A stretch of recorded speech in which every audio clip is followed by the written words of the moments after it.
This is the Berman Project. Hey, it's JD here, back for another week of introspection and reflection on loss, grief, and the pathway to mental wellness, all the while nourishing my soul with the music and art of the late indie rock singer-songwriter David Berman. How you doing, motherfuckers?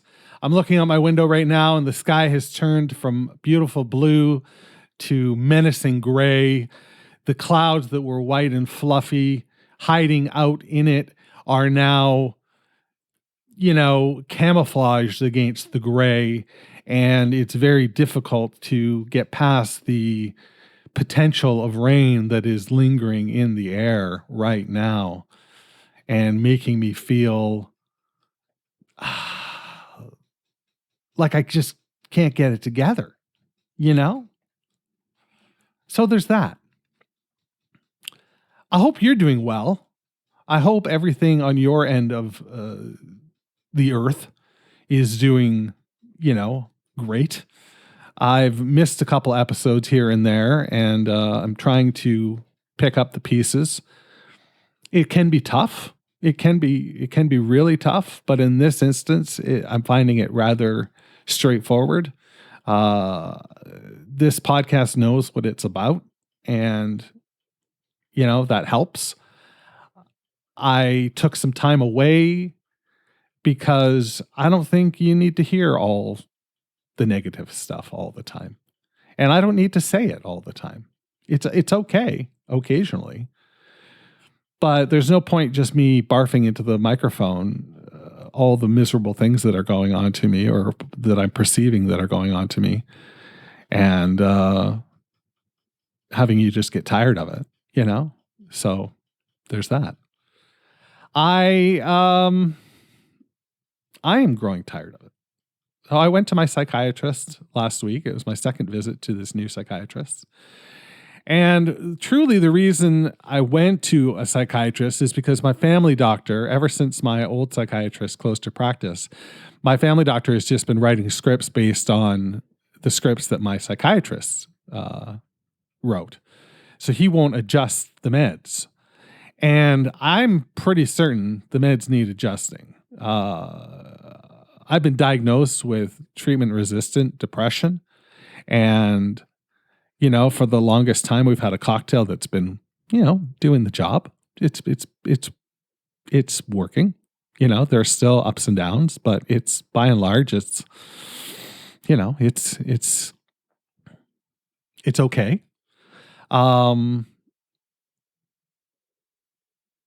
But okay isn't good enough.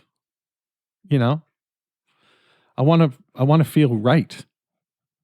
I want to feel, I've got a Berman lyric in my head. I want to feel tantamount to cordial. I want to feel tantamount to good. I just want to feel, I hate to use the word normal, but I'm going to use it. And it's probably not right. But my psychiatrist has got me worried because of the meds that I'm on for mental health. There are 4 of them that I'm on. And then there are a couple other drugs for physiological health. So it's a big cocktail to manage. I get it. I get where my family doctor's nervous.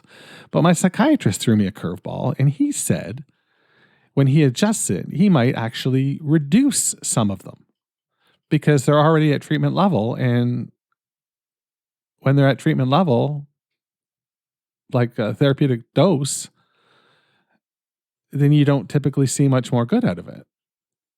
I don't know. I don't fucking know. That has me worried. And my therapist says that I should tell him that, when push comes to shove, if he gets out his script book and he wants to change some things.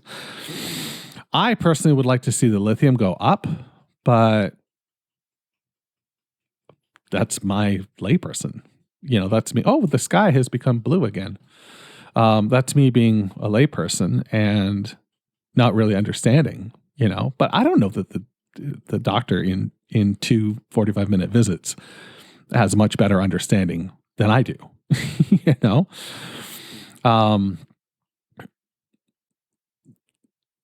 they know what the drugs do. They know the side effects. And basically what they say is if you're tolerating the drugs without, and you're not seeing side effects, then you should consider yourself lucky. And I don't consider myself lucky. I consider myself very unlucky. And it's just yuck. I don't like it. So there's that. I see him again in a couple of weeks, and I'll keep you up to date on all of that and the rest. Everybody wants perspective from a hill,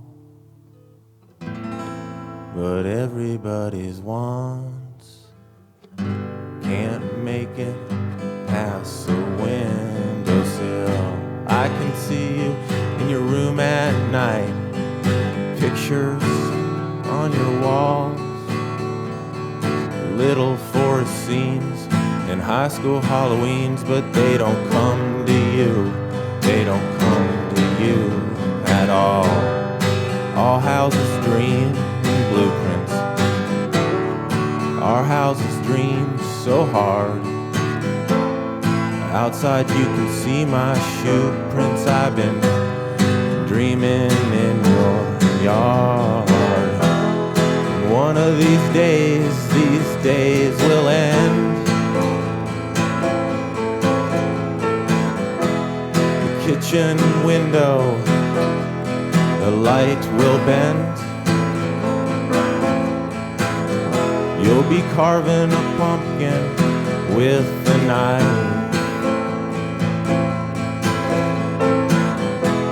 When someone at the table says, "That's not what I call a life," the elephants are so ashamed of their size. Closing them down, I tell them you got pretty eyes. Out in the backyard, I used to make like I was a cowboy. I'd set my dog before a hoop and say, "Now boy, now boy." When the governor's heart fails, the state bird falls from its branch. Icicles on hell's higher hills. Meanwhile, back home at the ranch, I still get up early in the morning, and I never knew a better place. I believe that stars are the headlights of angels driving from heaven to save us, to save us. Look in the sky, they're driving from heaven into our eyes. Final words are so hard to devise. Promise that I'll always remember your pretty eyes, your pretty eyes.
That was Pretty Eyes by Silver Jews, their last song on Natural Bridge.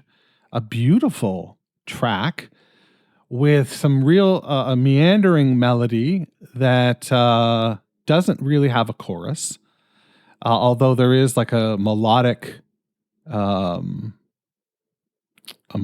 note, I suppose, that denotes a like a sort of a chorus.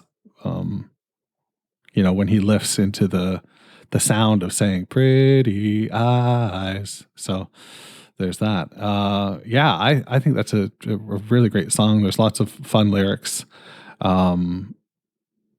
Halloween again. There's some Halloween stuff in there, and there's talk of carving a pumpkin. And when you have the realization that this isn't much of a life, and there is talk of Halloween in high school. So similar to the Halloween poem that we had last week when we read. Interesting. I liked it. Let's see what Chat AI has to say about Pretty Eyes by the Silver Jews. Pretty Eyes is a song by American indie rock band Silver Jews, led by singer-songwriter David Berman. It was released on their 2001 album Bright Flight. The song features Berman's trademark poetic lyrics with vivid imagery and offbeat humor. The lyrics describe a woman with pretty eyes who is both alluring and enigmatic. Berman sings about his fascination with her and the desire to know more about her, but also acknowledges that there is a distance between them that he cannot bridge. Musically, Pretty Eyes is characterized by its gentle, jangly guitars, shuffling drum beat, and Berman's distinctive vocal styles, which is at once conversational and introspective. The song has been praised for its understated beauty and the way it captures the sense of longing and yearning that runs through much of Berman's work. Overall, Pretty Eyes is a standout track from the Silver Jews discography and a fine example of Berman's unique songwriting skill. This chat program is very complimentary because every track is considered a standout track from the discography, or that's what I'm, coming to understand at this point. Again, very confident, but not a whole lot true about that statement from chat. I wonder if it'll get better as we go. We shall see. Let's read a poem. From His Bed in the Capital City by David Berman from Actual Air. The highway commissioner dreams of us. We are driving by Christmas tree farms, wearing wedding rings with on-off switches, composing essays on legroom in our heads. We know there is policy like ice sculpture, policy that invisibly dictates the shape of the freeway forests and the design of the toll booths that passing children send their minds into. Photography's reminder is sound and momentum, which we were looking to pare off the edges of the past anyway, so snapshots of mom with a kitchen table hill of cocaine, or the dog frozen in the attitude of eating raw hamburger, getting filed under miscellaneous Americana, though only partially contained there, as beads of sap are always leaking from the columns of the bar graph. The voices of the bumper stickers tangle in our heads like cafeteria noise, and we can't help but be aware that by making this trip, by driving home for Christmas, we are assuming some classic role. It is a role he has cast us in. Holiday travelers. He dreams us safely into our driveways and leaves us at the flickering doors.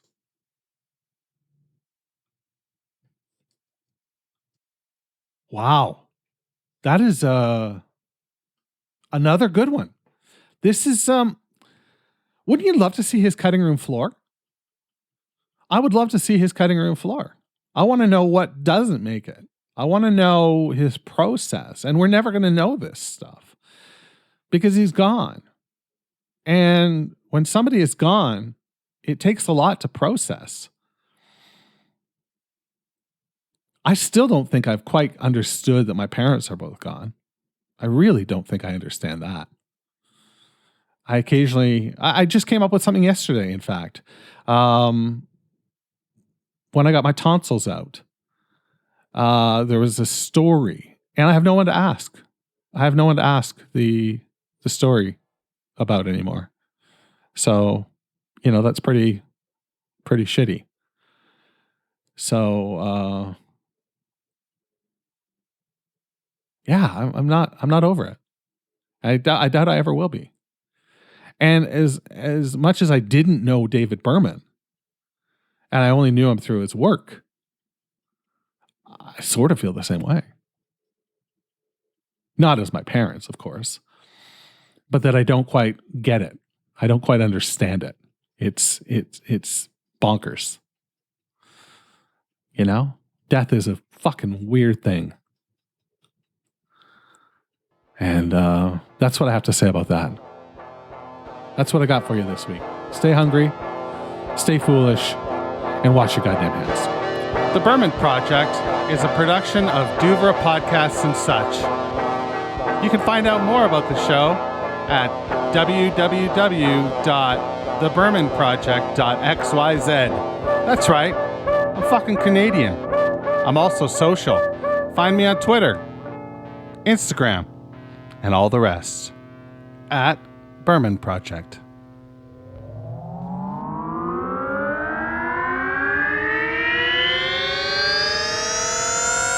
Douvra Podcasts and Such.